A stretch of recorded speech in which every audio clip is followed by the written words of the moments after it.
look to your right-hand side. Down in the valley, all the way up the next far hill, you find here nothing but row upon row of what's known as the government-issued headstone.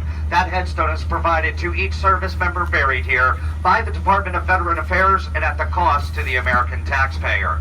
On your left, you're going to see some of the government stones, but you also see many larger headstones. Now, those are not from the government. Those are all paid for by private financing, whether it comes from the family of the deceased who lie at rest there or other organizations that wish that individual to have a larger stone. You'll find both the government and private headstones throughout the entire cemetery. Now, a lot of people don't know that just 8 months before his assassination, President Kennedy was right here at our cemetery taking a tour, just like all of you are today. While he was here, he stood on top of the highest hill, right in front of the Arlington house, overlooking our cemetery, more importantly, seeing that beautiful view of downtown Washington. As he stood there, he was heard to have said, "I could stay here forever."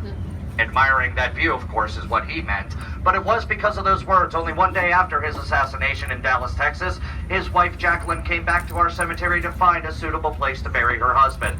And she chose right at the base of the hill from the Arlington house. That way, her husband, our president, will forever and always face that beautiful view of our nation's capital.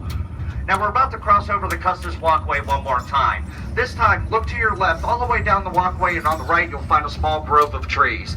In that grove, you'll find a red stone sarcophagus. That is the tomb of Captain Robert Todd Lincoln, the only child of President Abraham Lincoln to survive into adulthood, and Captain Lincoln was witness to 3 of the 4 presidential assassinations our country has suffered through. Immediately to your right, you find Section 5. We like to call it the Supreme Court Justice Section, with over a half dozen former justices buried in this small section, including former Chief Justices William Rehnquist as well as Warren Burger. Also, Justices Oliver Wendell Holmes as well as Harry Blackmun.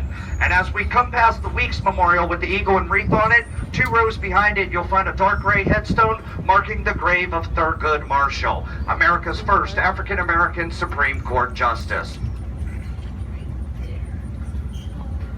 Now, to our right-hand side here, just beyond that curved granite wall, that's where you'll find the grave of President Kennedy and the Eternal Flame.